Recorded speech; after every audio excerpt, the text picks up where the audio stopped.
हमने class 10th की science का chapter human I in the colourful world start किया था।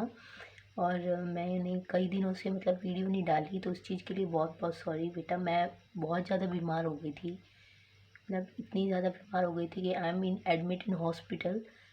सो मैं वीडियो नहीं बना पाई। उस चीज़ के लिए मैं आपसे बहुत बहुत दिल से सॉरी बोलती हूँ। तो जो आपके चैप्टर रह गए थे उसका अभी मैं बना रही हूँ वीडियो, तो मे भी शायद आपको ठीक लगे, अच्छी लगे और इससे आपको हेल्प मिले। तो अपने पास जो टॉपिक था लास्ट में वो स्टार्ट होता है डिस्पर्जन। ठीक है, डिस्पर्जन से पहले का मैंने करवा दिया था इसमें। तो डिस्पर्जन में क्या आता है अपने पास कि it is defined as the phenomena of splitting of light. Dispersion में क्या होता है कि कोई भी लाइट है वो स्प्लिट हो जाती है अलग अलग कलर्स के अंदर। तो जैसे अपने पास वाइट लाइट है, सनलाइट के अंदर 7 कलर्स होते हैं जिसको हम वाइट लाइट बोलते हैं। तो डिस्पर्जन का मतलब क्या दे रखा है कि it is defined as the phenomena of splitting of light to 7 colours. 7 colours के अंदर जब लाइट का क्या होना, स्प्लिटिंग होना, यानी कि अलग अलग भागों में टूट जाना, स्प्लिट हो जाना, तो उसको हम क्या बोलते हैं, उस फिनोमिना को हम क्या बोलते हैं, उसको बोलते हैं हम डिस्पर्जन। ठीक है, फिर इसमें ये दे रखा है कि when light is allowed to pass through a glass prism. जब किसी भी ग्लास प्रिज्म के अंदर से लाइट को पास करवाते हैं तो इट स्प्लिट्स इनटू 7 कलर्स। ये 7 कलर्स के अंदर टूट जाती है, 7 कलर्स के अंदर ये टूट जाती है। It splits because we know white light is a combination of 7 colours. वो 7 कलर्स में क्यों टूटते हैं, क्योंकि हम सभी जानते हैं कि जो अपनी वाइट लाइट है, सनलाइट है, वो 7 कलर्स का कॉम्बिनेशन है। ठीक है, यानी कि 7 कलर मिलके उसको बना रहे हैं और वो अपने पास आती है विबग्योर। विबग्योर इसके अंदर क्लियर से नहीं दिखेगी, इसको बोलते हैं विबग्योर। ठीक है, 7 कलर्स का कॉम्बो होता है ये। फिर उसके बाद ये रखा है कि ईच कलर, ठीक है, 7 colours and each colour on entering the prism. जैसे ही प्रिज्म के अंदर से एंट्री करती है तो 7 कलर्स के अंदर टूट जाती है, स्प्लिट हो जाती है। Gets refract by different angle due to which different colours is obtained on the screen. इसमें क्या कर रखा है कि प्रिज्म के अंदर अलग अलग एंगल से होके हुए स्प्लिट होती है। क्यों? क्योंकि हर एक कलर अलग अलग एंगल से हमें मिलता है। तो ये चीज़ दे रखी है, गेट्स रिफ्रैक्ट होता है बाय डिफरेंट एंगल। तो यानी कि प्रिज्म के ऊपर जब डलती है तो अलग अलग एंगल्स के ऊपर रिफ्रैक्ट हो जाती है लाइट। ठीक है, डिफरेंट एंगल्स ड्यू टू विच, जिसकी वजह से क्या है कि different colours is obtained on the screen. Screen के ऊपर हमें अलग अलग कलर्स दिखाई देते हैं। तो ये आपका प्रिज्म है। प्रिज्म के ऊपर हम जब वाइट लाइट डालते हैं तो इस तरह से, यानी कि हमने यहाँ पे स्पेक्ट्रम लगा दिया और इसके ऊपर हमें 7 कलर्स है वो दिखाई देंगे विजिबल अलग अलग कलर्स के अंदर। और ये जो डिफरेंट कलर्स है वो है हमारे पास red, orange, yellow, green, blue, indigo और वॉयलेट, यानी कि विबग्योर। VIBGYOR, VIBGYOR. ठीक है, इस तरह से इसकी ये याद करने का तरीका है। और इसको हिंदी में बोलते हैं, अगर हिंदी में आप याद रखना चाहो, बैनी आ पीना ला। ठीक है, बैनी बैनी आ पीना ला, यानी कि बैंगनी, नीला, आसमानी, हरा, पीला, नारंगी और लाल, 7 कलर्स हो गए। इसको हिंदी में इस तरह से याद किया जा सकता है। तो आपको हिंदी और इंग्लिश दोनों से ही बता दिया इसको याद करने का तरीका। उसके बाद क्या है, अपने पास सम इम्पॉर्टेंट पॉइंट्स आते हैं कुछ इस टॉपिक से रिलेटेड। उसमें अपने पास वेवलेंथ वगैरह के बारे में बता रहे हैं और भी बहुत सारी चीज़ें जिसके बारे में बता रहे हैं। ठीक है, तो इसके अंदर क्या है अपने पास वेवलेंथ, सब इम्पॉर्टेंट है इसके, कि जो वेवलेंथ है वो, यानी कि वेवलेंथ है वो डिक्रीज हो जाती है फ्रीक्वेंसी। जैसे जैसे फ्रीक्वेंसी इंक्रीज होगी तो वेवलेंथ डिक्रीज हो जाएगी, यानी कि वो कौन सी होगी अपने पास, रेड कलर की। रेड कलर की क्या है, वेवलेंथ डिक्रीज होगी। क्यों? क्योंकि इसकी जो फ्रीक्वेंसी है वो क्या है, ज़्यादा है। तो वो कौन सा कलर है, रेड कलर है। फिर इसने बोला कि जो रेड कलर होता है वो लीस्ट डेविएटेड होता है, बहुत कम ही डेविएट होता है। इसलिए जो अपने पास मैक्सिमम आपने रात को देखा होगा कि आसमान के अंदर जो एरोप्लेन्स वगैरह चलती हैं तो उनके अंदर जो लाइट होती है वो रेड कलर की होती है। इवन व्हीकल्स के पीछे की जो लाइट होती है वो रेड कलर की होती है, अंधेरे में बिल्कुल साफ दिखती है, रोशनी में भी साफ दिखती है। तो इसमें क्या है कि लीस्ट डेविएट होती है। वॉयलेट कलर सबसे ज़्यादा डेविएट होता है, इसलिए इसको कभी भी व्हीकल्स वगैरह की लाइट के लिए नहीं यूज़ किया जाता। फिर इसमें दे रखा है कि 7 colours uh can recombine to give white colour. अगर वाइट लाइट, अगर सातों के सातों कलर्स को वापस मिला दिया जाए तो एक हमें वाइट लाइट दिखती है, वाइट कलर लाइट दोबारा मिल जाती है। तो ये एक आपका ना साइंस का एक्सपेरिमेंट है। तो ये आप एक्सपेरिमेंट करो तो एक छोटा सा काम कर देना मेरा। आप क्या करोगे, आपको क्या करना है, जो विबग्योर के कलर्स हैं स्केच कलर, उनको ले लेना। जो आपकी ड्राइंग शीट है उसके ऊपर एक के ऊपर एक के ऊपर एक के ऊपर, यानी कि सारों कलर, सारे के सारे कलर आपको मिक्स करने हैं। फिर देखना उसकी लाइट कैसी आएगी, यानी कि आपको वाइट कलर मिल जाता है या नहीं मिलता। ठीक है। फिर इसमें दे रखा है one of the application of dispersion is the formation of A rainbow. और जो डिस्पर्जन की है वो एक एप्लीकेशन क्या है, वो है रेनबो है, जो हम नेचुरली देखते हैं। रेनबो क्यों होती है कि रेनबो कब बनता है, जब बारिश आ जाती है ना, बारिश आने के बाद, यानी कि जहाँ सूरज के बिल्कुल अपोजिट डायरेक्शन में, अगर सूरज आपका दाई तरफ है तो वो बनेगा बाई तरफ। ठीक है। तो इसमें क्या है कि जो वाटर ड्रॉपलेट्स होती हैं, जो एयर पार्टिकल्स में कुछ वाटर ड्रॉपलेट्स हैंगिंग हो जाती हैं, तभी बोलते हैं कि बारिश आने के बाद है ना ह्यूमिडिटी बढ़ जाती है। ह्यूमिडिटी क्यों बढ़ती है, क्योंकि पानी की के अंदर, यानी कि सॉरी एयर के अंदर वाटर ड्रॉपलेट्स है ना, वो हैंगिंग होती हैं, प्रेजेंट होती हैं, जिसकी वजह से जब सनलाइट उसके ऊपर डलती है तो वेपर्स की फॉर्म में कन्वर्ट हो जाती हैं। और आप सभी ने 9th क्लास में किया है कि वेपर्स जो होते हैं ना, उनकी लेटेंट हीट एनर्जी ज़्यादा होती है एज़ कम्पेयर टू गर्म पानी की। ठीक है। जिसकी वजह से ह्यूमिडिटी बढ़ जाती है, गर्मी बढ़ जाती है। तो जो वाटर ड्रॉपलेट्स होती हैं ना, वो इस तरह से गिरती हैं, इस तरह से। ठीक है।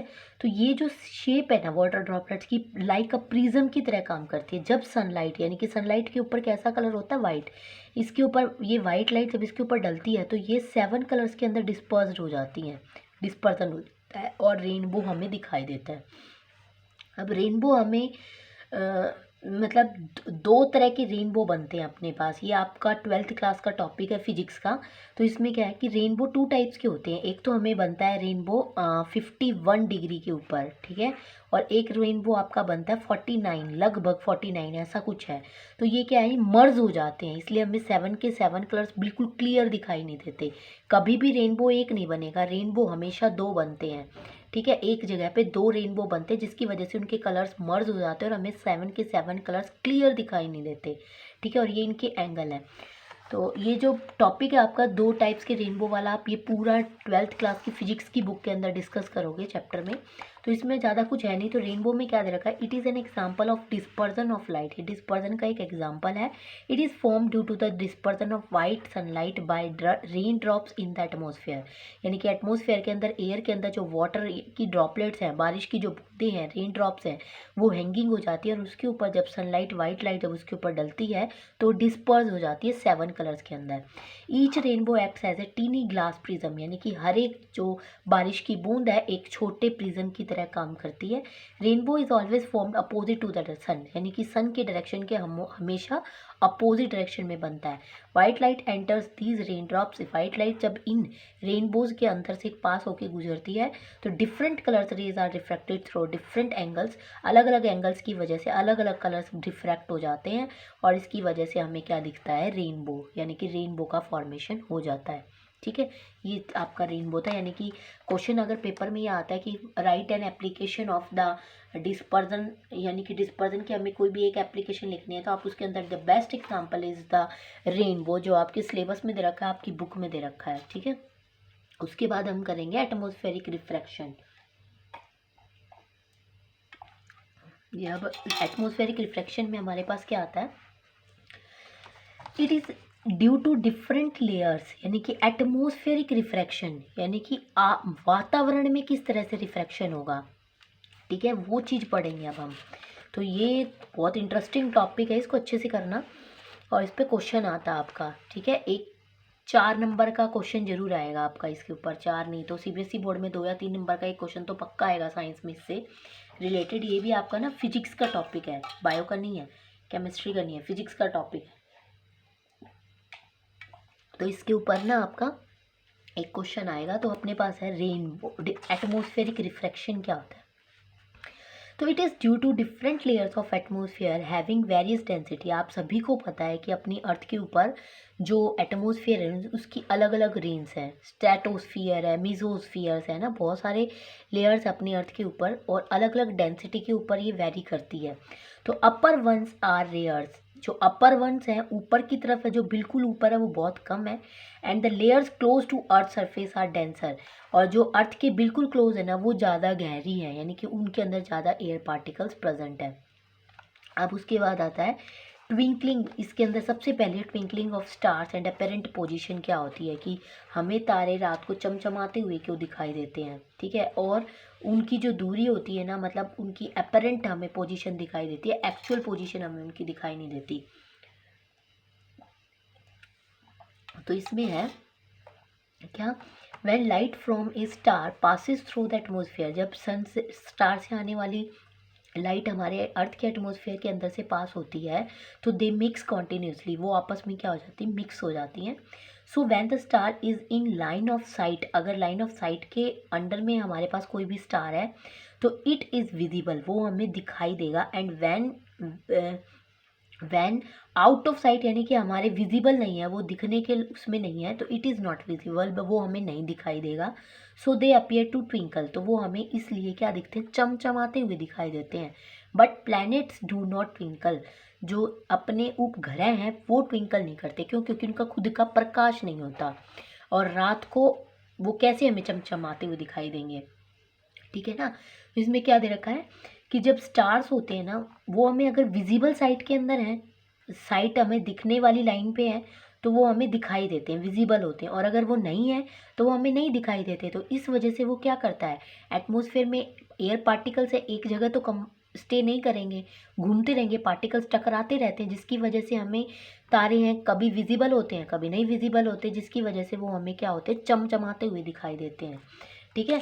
तो उनको बोलते हैं ट्विंकलिंग ऑफ स्टार्स। अब उसके बाद अपने पास नेक्स्ट आती है कि planets are very close to us, जो ग्रह हैं वो हमारे बहुत क्लोज हैं, due to which the size of apparent image is so large, जिसकी वजह से जो साइज है ना, अपेरेंट साइज इमेज है, वो हमें बहुत बड़ी दिखाई देते हैं, which falls outside the line of site, जो मतलब उनका इमेज बहुत बड़ी बन जाती है, जिसकी वजह से वो हमारी देखने की साइट वाली जो लाइन है उससे आउटसाइड यानी कि बाहर हो जाते हैं, due to which they do not twinkle, जिसकी वजह से वो हमें चमचमाते हुए दिखाई नहीं देते।